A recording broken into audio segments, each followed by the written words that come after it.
সবাইকে জানাই স্বাগতম। আজকে আপনাদের কি বলে জার্মান ভাষা আমি নতুন করে আপনাদের কাছে নিয়ে আসলাম। কারণ অনেকে আমার কাছে যেটা লাগলো আমি যে জার্মান ভাষাটা আমার যে শিখাচ্ছি ওই আরেকটা কি বলে ওই প্লে লিস্টে সেটা আমার কাছে লাগলো একটু তারা একটু ডিফিকাল্ট হয়ে গেছে। কারণ আমি অন্তত বেসিক থেকে শুরু করুন। আজকে যে ক্লাসটা হবে সেটা হলো বেসিক থেকে অনেক শুরু, এবং এখান থেকে আপনি ইজি ভাবে জার্মান ভাষার যে একটা কি বলে শেখার যে ট্রিক্স গুলো এটা ইজি হবে। ঠিক আছে, আর একটা জিনিস আপনাদের বলি, সবসময় খাতা একটা কলম নিয়ে বসবেন, লিখবেন এবং প্র্যাকটিস করবেন। এটি মনে করবেন প্র্যাকটিক্যাল ক্লাস, যেমন আপনি স্কুল লেভেলে যে ক্লাসগুলি করানো হয় আমি আপনাদের সাথে সেভাবে ক্লাস করবো। তাকে কি বলে এই এই যে যে আমি আপনাদের পাঁচটা যে হাইলাইট করেছি, পাঁচটা আপনাকে, ঠিক আছে, আজকের ক্লাস আমরা আলোচনা করবো এবং আপনাদেরকে ইজি ভাবে শেখাতে চেষ্টা করবো। আসি ক্লাসে, আসি দেখি। আপনার ক্লাসে আলফাবেট গুলো আমরা শিখবো এবং তার সাথে আপনি ইন্ট্রোডিউস করে দেব আপনার কি বলে এখানে কোন শব্দগুলি আপনার শুধু এক্সট্রা শিখতে হবে। আপনি যদি এবিসিডি পারেন তাহলে আপনার যেটি নাকি আপনার জার্মান ভাষায় না আছে, মানে আপনি শিখতে হবে, সেটি আপনাদের সাথে শেয়ার করবো। আপনাদের প্র্যাকটিক্যাল দেখাচ্ছি আমি কি বলতে যাচ্ছি, সেটা হলো যেমন ধরেন আপনাকে দেখাচ্ছি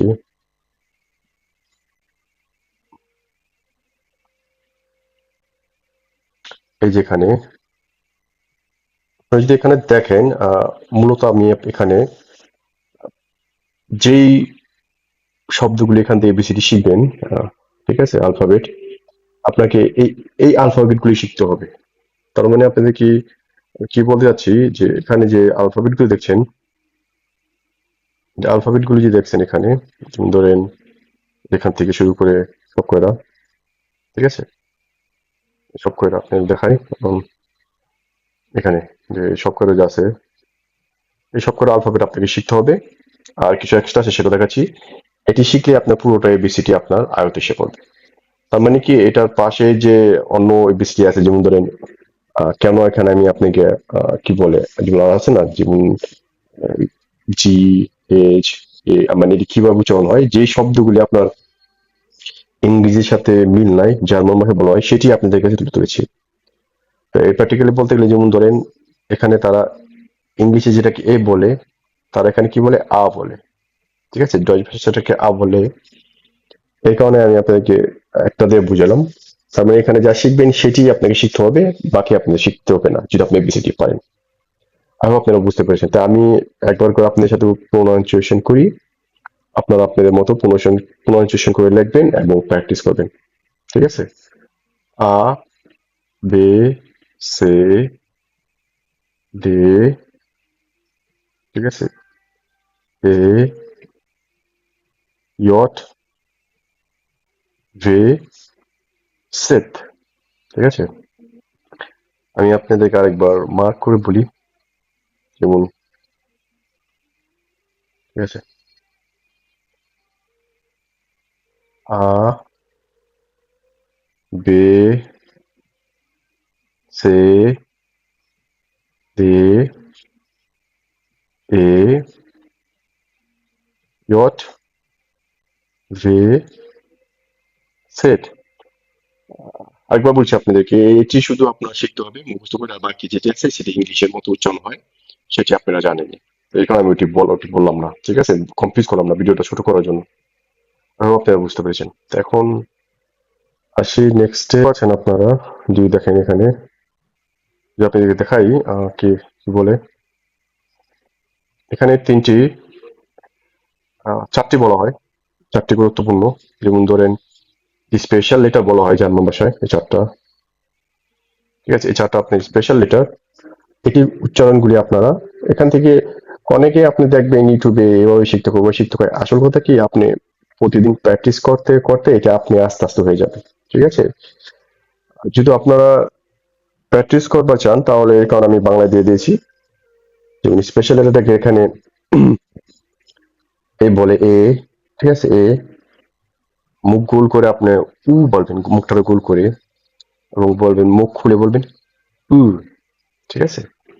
আহ এটা হলো অ্যাসেট, লাস্টেটা হলো অ্যাসেট। তো আপনারা, আমার কাছেও একটু লাগতেছে যে এটি এবিসিডি, তো এবিসিডি আপনারা নিজে নিজেই প্র্যাকটিস করে শিখবেন। তো এটি এখানে বেশি কিছু বলার কিছু নেই, জাস্ট খালি আপনাদের প্র্যাকটিসের জন্য আপনারা প্র্যাকটিস করে সবসময় উচ্চারণ করবেন। আবার আবার বলছি, আমার কিন্তু এটা একটা লাইভ ক্লাসের মতো। তো এর কারণে আপনাদের বলছি যে লাইভ ক্লাস যেভাবে ক্লাস করা, আমি আপনাদের সাথে এইভাবে ক্লাস করাবো, এই আর কি। মানে প্রথমে এটি শিখতে হয়, এটি নর্মাল বেসিক। ঠিক আছে? এটি গেটিং করার জন্য নর্মাল বেসিক, যে আপনাকে অবশ্যই শিখতে হবে এই বেসিক গুলি। যেমন আহ, এটাকে কি বলে বলেন, এটাকে হ্যালো, বলবেন কি হ্যালো। ইজি, ইংলিশের থেকে একটু, ইংলিশে যেমন বলে হ্যালো বলে, এখানে ডয়েল ভাষা বলে আমরা বলি হ্যালো। ঠিক আছে? হ্যালো দেখুন বাংলা দেওয়া আছে, তারপরে আমি আপনাদের একবার বলে যাই। হ্যালো মানে হ্যালো, গুটেন টাগ, সরি, গুটেন মর্গেন। গুটেন মর্গেন মানে শুভ সকাল বা শুভ পাত। ঠিক আছে? গুটেন টাগ, শুভ দিন। শুভ দিন আপনি এটা মূলত যেমন ধরেন, কাউকে দেখলে আপনার ইমেলে দুপুরের সময়টা বলা হয় গুটেন টাগ, বা ইমেল করার সময় মূলত আমরা বলি। বা মূলত কারোর সাথে দেখলে গুটেন মর্গেনই বলা হয়। বা আপনার এখানে লোকাল ভাবে কিছু কিছু শব্দ আছে যেমন ইউজ করে, কেউ গ্রোসি বলে, কেউ গ্রোসকপ বলে আমাদের অস্ট্রিয়াতে। বা ইন জার্মানিতে আমি যে কিছু শহর আপনি মইন বলে, মইন। এটা ডিপেন্ড করে আপনার অনেক স্টেট টু স্টেট। তবে আপনারা গুটেন মর্গেনই বলতে পারেন সকালে হলে। ঠিক আছে? গুটেন মর্গেনই বলবেন, বা হাই হ্যালো বললেও হয়। ঠিক আছে? আর গুটেন আভেন, এটা হলো সন্ধ্যার সময়, গুটেন আভেন বলা হয়। গুটেন নাক, রাত্রের সময়। আর চুজ, দেখছেন আপনি যে উ উ উ মনে লাগে ডয়ার আছে, যেটা আপনাদের শিখাইছি, উ, যেটা শিখাইছি না, ওই শব্দগুলি যে এবিসিডি আপনারা কি বলে, যে উচ্চারণ কিছু আগে করেছি, এই এবিসিডি গুলি আপনারা এখানে এই শব্দগুলি ইউজ করা হয়। তো এটি আপনার ফর্মাল, এটি আপনি ইজিভাবে শিখতে পারবেন প্রতিদিন প্র্যাকটিস করতে করতে। এটি দৈনন্দিন কথার সময় বলা হয়। ঠিক আছে? এই শব্দগুলি যেমন ধরেন আউফ বি দা জেহেন, এটা মূলত আপনার ফর্মালিটি। যেমন ধরেন ইনফর্মালিটি, যখন নাকি একটা ফর্মাল, যেমন ধরেন আপনার বসকে যখন নাকি আপনি গেটিং করতে পারেন, বা আপনি একটি প্রফেশনাল মিটিং গেছেন, তখন আপনি এই আউফ বিদাজেন বলা হয়। প্রফেশনাল ফর্মালে বলা হয়। ইনফর্মালে আপনি বন্ধু বান্ধব বা আপনার সাথে ভালো পরিচয় আছে, মূলত আমরা তাকে চুজ বলি, বা চুসি বলি, চুজ বলি। অনেক সময় এটাকে আপনি চাও বলা হয়, ডিপেন্ড করে আপনার কি বলে আপনি স্টেটের উপরে। তা আমি আপনাদেরকে বেসিক যেটি প্র্যাকটিক্যালি হচ্ছে সেভাবে আপনাদেরকে শেখানোর চেষ্টা করছি। আই হোপ আপনারা বুঝতে পেরেছেন। এটা এমন না যে আপনারা কি বলে ওই বইয়ের মতো শেখাচ্ছি না, আমি আপনাদেরকে প্র্যাকটিক্যালি যেভাবে হচ্ছে সেভাবে আপনাদেরকে মাধ্যমে কিছু ইনফরমেশন দেবো। এভাবেই ক্লাসগুলি হবে আর কি। আই হোপ আপনারা বুঝতে পেরেছেন। তো এখন আপনার গেটিং গুলি ভালোভাবে শিখবেন, মুখস্থ করে রাখবেন, বারে বারে লিখে রাখবেন, লিখবেন আর বলবেন, যেটি খুবই গুরুত্বপূর্ণ। ঠিক আছে? এটি বেসিক। সামনে আরো একটু টিপ নিয়ে আলোচনা করবো। ইন্ট্রোডিউস ইউর সেলফ, জি ফস্টারলেন, ইন্ট্রোডিউস ইউর সেলফ।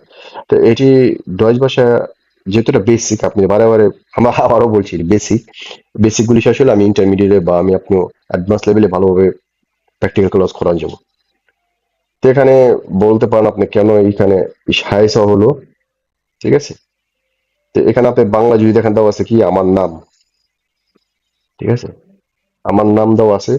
তা আপনার নাম দেওয়া মানে কি, ইস মানিল কি, যে ইস মানিল কি আমি। ঠিক আছে? ইস।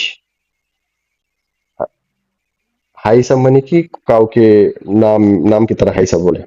এটা ডিপেন্ড করে, আপনি অনেক ক্ষেত্রে একটু অন্য ইউজ করে, কিন্তু আপনি যেটা বেসিক লেভেলে মনে করবেন, হাইসা মানে কি আপনার আমার নাম, এই আর কি। মানে কাউকে কল করার জন্য হাইসা বলা হয়। আপনি আরেকভাবে বলতে পারেন ইসবিন, ওইটা ওভাবে বলা যায়, কিন্তু আপনি এভাবে শিখেন বেসিক্যালি। আপনি প্রথমে ইজি ভাবে শেখাটাই ভালো। ঠিক আছে? তো এখানে যদি আপনি দেখেন কি বলে, ফর এক্সাম্পল এখানে দেওয়া আছে, যদি দেখেন এখানে ইস হাইসা রহিম, মানে আমার নাম রহিম। যে এই যে সেন্টেন্সটা আপনার হলো, সেটার সামনে ইস কেন হলো? ঠিক আছে? ইস কাকে বলে, যেমন ইস মানে আমি, তুমি মানে কি। এটা যে সামনে, এটা সামনে আপনি দেখাবো। প্রোনোমেন দেখতেছেন যেটি, এটি কিন্তু আপনার, এর আগে কিন্তু আমি আপনাকে দেখাইছি ইস হাইসা আপনার নাম। জাস্ট আপনি সেন্টেন্সটা বলেছি, আপনাকে পরিচয় দেওয়া বলেছি। কিন্তু এটার পর আপনি এই যে পার্সোনাল প্রোনাউন দেখতেছেন, এটি কিন্তু খুব ইম্পর্টেন্ট। এটি আপনাকে শিখতে হবে আপনার বাই হার্ট। ঠিক আছে, এটি না শিখতে পারলে কিন্তু আপনি জার্মান ভাষা বলতে পারবেন না। ঠিক আছে, তো আমার সাথে আপনারা একবার বলতে পারেন।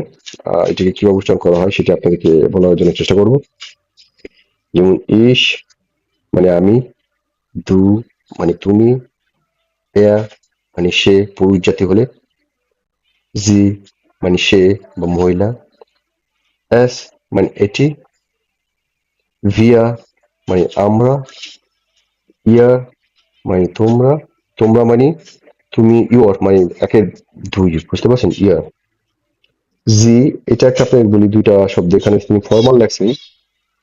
এই জিটা আপনার দুই ক্ষেত্রে ব্যবহার করা হয়, হয় আপনি ফর্মাল বা দে বা তাদের ক্ষেত্রে এই আপনি জি ব্যবহার করা হয়। বুঝতে পারছেন? তার মানে কি, আপনার এই পার্সোনাল প্রোনাউন গুলি আপনি বাই হার্ট আপনাকে মুখস্থ করতে হবে। মুখস্থ করে আপনাকে এটা শিখতে হবে। ঠিক আছে, তো এই জিনিসগুলো আপনি খেয়াল রাখতে হবে, প্র্যাকটিস করবেন। তো এই যে আপনি যে কিছু কিছু কথা বলছি, এই কথাগুলি কিন্তু আপনার গিয়া মোর ইম্পর্টেন্ট। ক্লাসগুলি যাই না আমার কাছে লাগে অন্য মতো, কিন্তু অনেক সময় কথা বলার মধ্যে আপনাকে ক্লাসগুলি এই ট্রিক্স গুলি দেওয়া হয়, এটি আপনারা ফলো করতে হবে, নাহলে কিন্তু আপনি জার্মান ভাষা শিখতে গেলে এই ট্রিক্স গুলো না ফলো করলে হবে না এই আর কি। ঠিক আছে, তা আমরা যখন এখন কি বলে, যেহেতু পার্সোনাল প্রোনাউন শিখেছি, পার্সোনাল বলে কি আমি, তুমি, ইস, ডু, এজ, এস, বিয়া, ইয়া, জি জি, ঠিক আছে, আমরা পার্সোনাল প্রোনাউন গুলি আই হোপ আপনারা শিখছেন। শেখার পর এখন আপনাকে কি করতে হবে, এই যে এখন দেখতেছেন কি বলে, এই যে যেটা দেখতেছেন জিনিসগুলি, পার্সোনাল প্রোনাউন আপনাদের শেখা শেষ। এখন টু বি ভার্ব, যেমন ধরেন ইংলিশে যেটা আছে, যেটাকে বলা হয় টু বি ভার্ব বা এখানে বলা হয় জাইন ভার্ব। ঠিক আছে, টু বি ভার্ব মানে কি ইংলিশে, আই এম, ইউ আর, দে আর, ঠিক আছে, বা ইট ইজ, এটি, বুঝতে পারছেন? তো এটি হলো আপনার জার্মান ভাষায় এটি ইউজ করা হয়। তো বারবার আপনাদের বলছি, এই যে আমি যেই আপনার ফর্মুলার বিষয় দেখাচ্ছি, আপনি যদি প্র্যাকটিস করেন এবং এটি যদি শিখতে পারেন, তাহলে কিন্তু সামনে জার্মান ভাষা আপনি ইজিভাবে, যখন আপনি অ্যাডভান্স লেভেলে কিছু ক্লাস করবো তখন বুঝতে পারবেন। এই কারণে আমি আপনাকে অন্য যে ক্লাসগুলি, যে আমার যে ক্লাসে, যদি আমার চ্যানেল যান, আমার কিন্তু অলরেডি অনেক ক্লাস দেওয়া আছে, কিন্তু দেখছি একটু অ্যাডভান্স হয়ে গেছে, এটি সবার মাথায় হবে না। ঠিক আছে, তো আমি বেসিক থেকে শুরু করেছি আর কি। আসেন আমরা এখন একটু প্র্যাকটিস করি একত্রে। সেটা হলো ইস বিন, দু বিটস, জি এস ইস্ট, wir sind, ihr seid, sie sind। এখানে বাংলাটা আমি বললাম না, বাংলা দেওয়া আছে, আপনারা বাংলাটা নিজেরাই বুঝে নেবেন। তো এভাবে আপনারা প্র্যাকটিস করবেন। আর এই যে যে আমি ক্লাসগুলো আপনাদের যে করাচ্ছি, যে এইভাবে শেখাচ্ছি, সেটি কিন্তু আপনাদেরকে এখন কিন্তু খুব ইম্পর্টেন্ট। ইম্পর্টেন্ট বলতে মানে কি, আপনি এভাবে শিখলে, মুখস্থ করে শিখলে, এটি শিখলে সামনে কিন্তু আপনার একটা সেন্টেন্স তৈরি করতে হবে, নিজের তৈরি করতে হবে। তার মানে দেখা গেছে, যেমন ধরেন এখন ইস, ইস কার সাথে বসবো, যেমন ধরেন আপনি কিভাবে বলুন ইস কি, দু কি, তো এটি আপনাকে পার্সোনাল প্রোনাউন শিখতে হবে এবং এই জাইন ভার্বটা শিখতে হবে। বুঝতে পারছেন? যাই হোক আপনারা বুঝতে পারছেন, এইভাবে আপনাকে শিখতে হবে। তো এখন যাক, এখন আসি আমরা, এখানে একটা এক্সাম্পল দেখতে পারেন, ইস বিন রহিম। ঠিক আছে, ইস বিন রহিম, দু বিটস স্টুডেন্ট, জি জাইন লার্নিং। ঠিক আছে, তার মানে এক্সাম্পলটা আপনি কি শিখলেন কিছুক্ষণ আগে, প্রথম আমরা শিখছি পার্সোনাল প্রোনাউন, এটা হলো পার্সোনাল প্রোনাউন। এটা হলো টু বি ভার্ব বা জাইন ভার্ব যেটাকে বলা হয়, যেটা শিখলাম আমরা কিছুক্ষণ আগে, বা টু বি ভার্ব ইংলিশে যেটা বলে।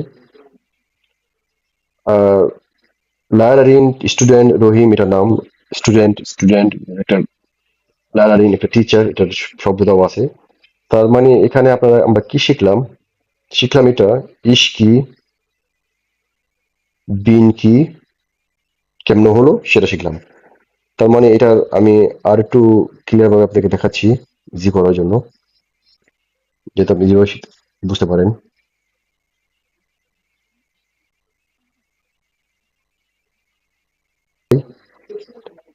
সেন্টেন্স স্ট্রাকচার করার যে নিয়মটা, সেটা easy. Subject verb plus object, ইংলিশের মতোই। তবে আপনি যখন একটু ইন্টারমিডিয়েট লেভেলে যাবেন, একটু ব্যতিক্রম আছে, সেখানে নাই যে আপনি আগে বেসিক থেকে শিখতে চেষ্টা করেন। তো বেসিক আমরা কি বুঝি? Subject verb object. সাবজেক্টে কি? ইস, ইংলিশে যেটাকে বলে I, I you, they are, something like that, বুঝছেন? তো বিনটা হলো কি? আপনাদের আগে শেখাচ্ছে কি যে বিনটা হলো টু বি ভার্ব বা জাইন ভার্ব, যেটাকে ইংলিশে যেমন ধরেন একটা সেন্টেন্স আমি বুঝাই। এটা তো ইংলিশে দেওয়া আছে, আমি এটাকে আমি আপনার ইংলিশে লিখি। যেমন ধরেন আই এম স্টুডেন্ট, বুঝে নেবেন স্টুডেন্ট, ঠিক আছে? তো মানে এটা হলো আইটা কি আপনি ইংলিশে বুঝতে গেলে সাবজেক্ট, এমটা কি টু বি ভার্ব, আর হলো স্টুডেন্ট হলো আপনি অবজেক্ট যেটা বলা হয়, যেখানে বলা আছে। তার মানে এখানে বুঝে নেন কি ইংলিশের মতোই আপনি বেসিক্যালি শিখতে হয়। তা এখন এভাবে যদি আপনি শিখেন তাহলে কিন্তু আপনি ইজিভাবে শিখতে পারবেন। তো আমরা নিচের সেন্টেন্সটা একটু এক্সপ্লেন করি। যেমন লেখা আছে বিয়ার জাইন্ট আউস বাংলাদেশ। তো এখানে বলতে পারেন আউসটা কিভাবে হলো, এটা হলো আপনার প্রিপোজিশন। এই প্রিপোজিশনটা আমি সামনে ক্লাসে প্রিপোজিশন ক্লাসে আলাপ করবো। তবে এটা জেনে রাখেন, যেমন ধরেন উই আর ফ্রম, যেটা নাকি ইংলিশে বলে ফর্মটা কোথা থেকে, প্রিপোজিশন না, এটা ফর্মটা হলো আউস। তারা ফর্ম নাকে এটাকে আউস বলে। আউস প্রিপোজিশন নিয়ে আমি সামনে ক্লাস করবো, তখন আপনাকে বুঝাবো। তো এটা একটু জেনে রাখেন, সেটা হলো কি, যদি আপনার কি বলে বিয়ারটা কেন হলো, জাইনটা কেন হলো, এর আগে আপনি শিখতে পেরেছেন মানে কি দে আর, যদি বলি আই এম দিলে আই এম হবে, ঠিক আছে? কি করি, লিখতে সমস্যা হয়।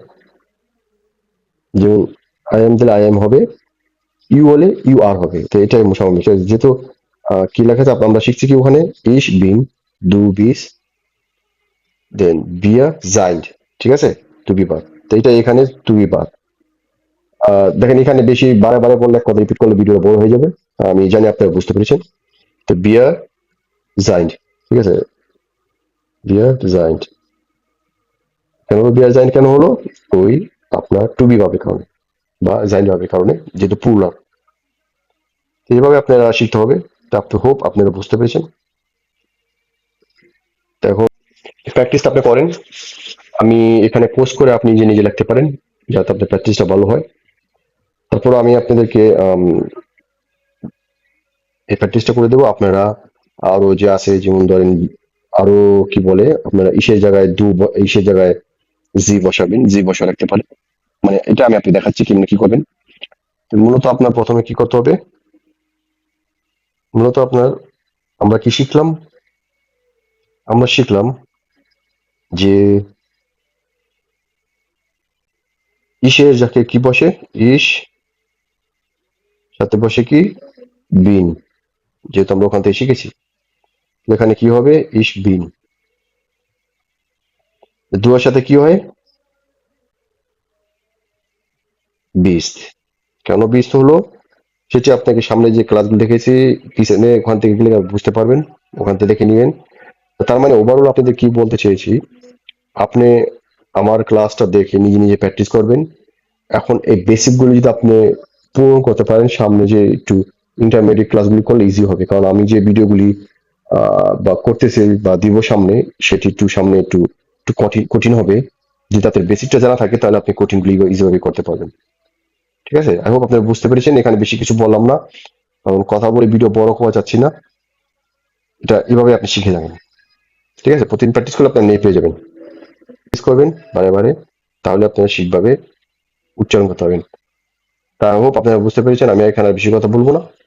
সামনের ক্লাসে কন্টিনিউ আপনাদের সাথে আবার ক্লাস দেখা হবে। আজ এই পর্যন্ত। চুজ এন্ড আপ বিতেছেন।